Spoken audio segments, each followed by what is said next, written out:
तो pen copy निकाल के जल्दी से बैठ जाइए स्टूडेंट और देखिए फिजिक्स का दूसरा लेसन विद्युत फ्लक्स तथा गॉस की प्रमेय। और इसमें आपका पहला टॉपिक है वैद्युत फ्लक्स। वैद्युत फ्लक्स, तो चलिए देखिए वैद्युत फ्लक्स क्या होता है। किसी वैद्युत क्षेत्र में स्थित काल्पनिक पृष्ठ से गुजरने वाला जो बल रेखाएं होती हैं उसे हम कहते हैं वैद्युत फ्लक्स। फॉर्मूला बन जाता है phi equal E dot D A. फिर से ध्यान दीजिए, वैद्युत क्षेत्र में स्थित किसी पृष्ठ से गुजरने वाली बल रेखाओं की संख्या वैद्युत फ्लक्स कहलाती है। तो phi equal E D A. अगर ये जो पृष्ठ है या ये पृष्ठीय क्षेत्रफल सदिश है, ये वैद्युत क्षेत्र से कोई कोण बना रहा है, तो यहाँ पर हो जाता है ई डी ए कॉस थीटा। इसका जो मात्रक है वो बनता है न्यूटन मीटर स्क्वायर प्रति कूलम। ठीक है, अगला टॉपिक देखिए जल्दी से। अगला टॉपिक है बहुत ही ज़्यादा मोस्ट इम्पोर्टेंट है, इसको बड़े ध्यान से समझिए और इसको अच्छे से तैयार कर लीजिए। तो अगला टॉपिक है आपका गॉस की प्रमेय, गॉसिस थ्योरम। ये बार बार परीक्षा में पूछी जाती है, गॉस की प्रमेय। तो देखिए गॉस की प्रमेय क्या है। गॉस की प्रमेय किसी बंद पृष्ठ के लिए दी जाती है। तो किसी बंद पृष्ठ में उपस्थित आवेश के कारण पृष्ठ से बाहर निर्गत फ्लक्स, उसमें उपस्थित आवेश का 1/एप्सिलॉन गुना होता है। अर्थात हम कहेंगे किसी बंद पृष्ठ से निर्गत फ्लक्स, उसमें उपस्थित आवेश का 1/एप्सिलॉन गुना होता है। अब देखिए इसको प्रूव कैसे करेंगे। प्रूव करने के लिए देखिए हमने पहले पढ़ लिया है फाई इक्वल क्या होता है ई डी ए कॉस थीटा। ठीक है, अब चूंकि यहाँ बंद पृष्ठ है तो हम क्या लगा देंगे, क्लोज इंटीग्रेशन। तो यहाँ पर phi equal close integration E का हम वैल्यू रखेंगे जो कि हमने पहले लेसन में आपके लिए डेरिवेटिव करवाया था 1/4πε0 Q/r²। अगर ये डिस्टेंस कितनी है r, तब डी ए कॉस थीटा।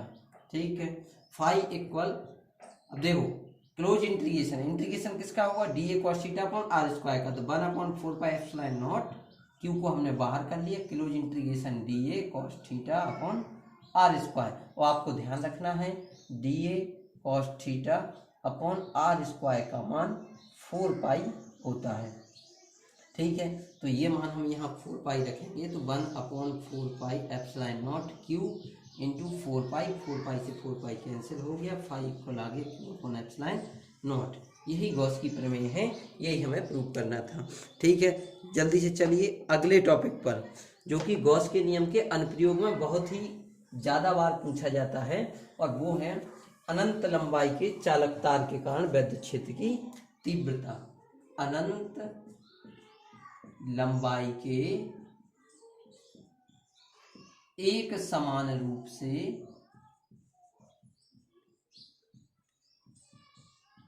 आवेशित चालक तार के कारण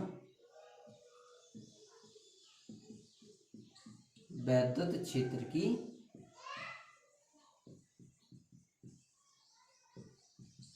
ये इस लेसन का very very very most important topic है।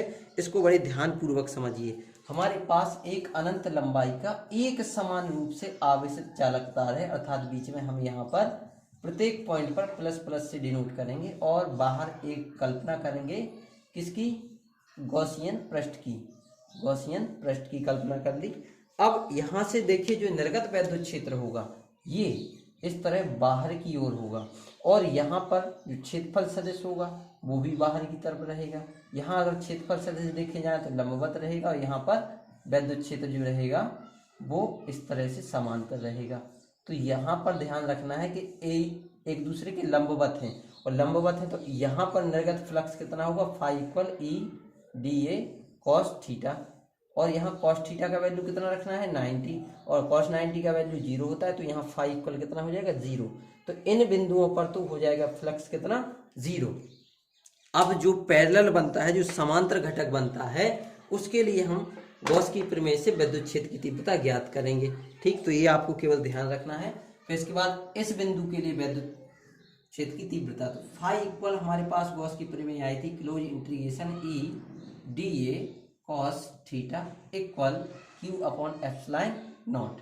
अब यहाँ ध्यान दो, ई और ए दोनों ही एक दूसरे के समांतर है, तो थीटा हो जाएगा 0। तो close integration E D A cos 0 का मान होता है कितना 1 क्यू अपॉन एप्सिलॉन नॉट।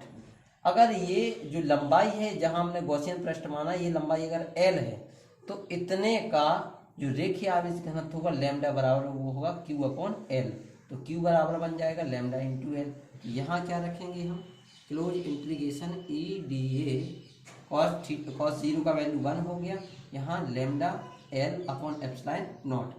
अब यहाँ ई का तो समाकलन होना नहीं है, समाकलन किसका होगा डी ए का। अब यहाँ आपको ध्यान रखना है D A, close integration D A equal वक्र पृष्ठ जो होता है बेलन का वो होता है 2 पाई आर एल। तो यहाँ वैल्यू रखेंगे E into 2 pi R L equal lambda L upon epsilon naught. L से एल कैंसिल हो गया, ई इक्वल आ गया 1/2 pi epsilon naught lambda upon are.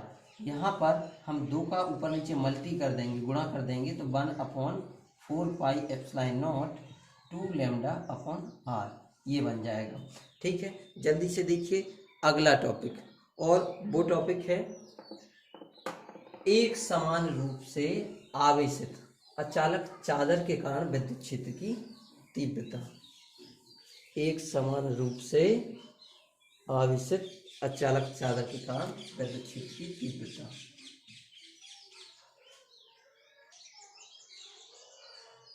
एक समान रूप से आवेशित अचालक चादर के कारण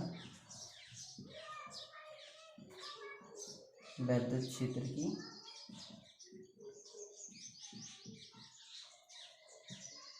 तीव्रता। तो इस टॉपिक को देखिए ध्यान से। हमारे पास एक समान रूप से ये आवेशित अचालक चादर है और इसके कारण से हमें विद्युत क्षेत्र की तीव्रता ज्ञात करनी है। अब इसके बीचों बीच हम एक गॉसियन सरफेस की कल्पना करते हैं। इस तरह से ये मानेंगे कि इस पृष्ठ के दोनों ओर एक गॉसियन बेलन है। तब देखिए यहाँ निर्गत फ्लक्स जो होगा वो होगा ई डी ए, इधर भी होगा क्या ई डी ए। अब चूंकि ये विद्युत क्षेत्र की सदिश राशि है, तो यहाँ पर अगर हम टोटल फ्लक्स की बात करेंगे तो ये कितना आएगा, तो गॉस की प्रमेय से क्या लगाएंगे, close integration E D A cos theta equal Q upon epsilon naught. अब देखो जो यहाँ पर विद्युत क्षेत्र की डायरेक्शन है वो भी यही है और क्षेत्रफल सदिश की डायरेक्शन यही है, तो यहाँ पर थीटा का वैल्यू कितना हो जाएगा 0। तो close integration E D A cos 0 equal Q upon epsilon not. अच्छा, यहाँ पर देखिए एक समान रूप से आवेशित है तो पृष्ठीय आवेश घनत्व सिग्मा इक्वल होता है क्यू अपॉन ए, तो क्यू इक्वल हो जाएगा सिग्मा इंटू ए। तो यहाँ हम मान रखेंगे क्लोज इंटीग्रेशन ई डी ए और cos 0 का वैल्यू 1 इक्वल क्यू का value sigma a upon epsilon naught.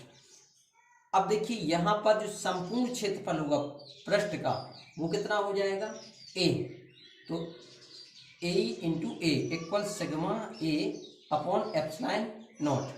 अब यहाँ पर आपको ध्यान रखना है कि जो फ्लक्स इधर गुजर रहा है केवल एक के लिए, अगर हम यहाँ पर संपूर्ण फ्लक्स के लिए बात करेंगे तो दोनों ओर गुजर रहा है, इधर भी गुजर रहा है और दूसरी ओर भी गुजर रहा है, क्योंकि 2 पृष्ठ बन रहे हैं ये।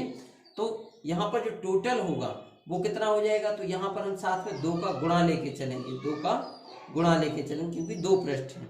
अब ये ए से ए यहाँ कैंसिल हो गया, तो E इक्वल कितना बचेगा 2 अपॉन में चला जाएगा, तो सिग्मा अपॉन 2 एप्सिलॉन नॉट। एक सिचुएशन इसमें और देखी जाती है, यदि गॉसियन बेलन की परिकल्पना जो है हम बाहर की तरफ करेंगे तो तो देखिए अगर हम कहीं बाहर की तरफ गॉसियन बेलन की परिकल्पना करते हैं तो यहाँ इससे जो फ्लक्स निकलेगा वो कितना होगा।